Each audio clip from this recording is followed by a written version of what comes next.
السلام عليكم ورحمة الله تعالى وبركاته. kusoo dhawow muuqaal cusub oo ku saabsan 9 sano jir doonaya inuu istilo oo saacado gudahood caan ku noqday boqolaal kun oo doolarna loogu ururiyay. Muuqaalkan waxaa ii soo jeedin doona anigoo ah Maxamed Aadam. Haddaba intiina muuqaalka u gelin, fadlan haddaad channelka cusub tahay subscribe garee, aan share iyo like-na ku dhufo.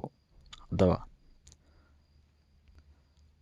Yaraka Bailes ayaa waxa ay baraha bulshada dhigtay muuqaal ay ka duubtay wiilkeeda Guwadin oo ah 9 jir, aad u gaaban inta caadiga ka gaaban, oo ooya kadib markii lagu bartilmaameedsaday iskuulka gaabnidiisa awgeed. Muuqaalkan waxay ku soo dulqaartay taasoo u horseeday xoog sheegasho iyo fowq ayay muuqaalkan ku tiri, kaas oo wiilkeedu leeyahay waxaan doonayaa inaan istilo.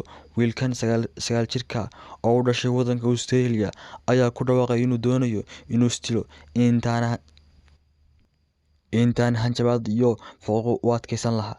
Muuqaalkan ayaa wuxuu ku baahay social media GoFundMe oo ah sanduuq dadka tabaaleysan loogu talagalay in lagu caawiyo, ayaa loogu deeqay wiilkan lacag dhan 300,000 oo doolar, taasoo ka qayb ah oo lagu doonayo in wiilkan yar loogu geeyo Disneyland.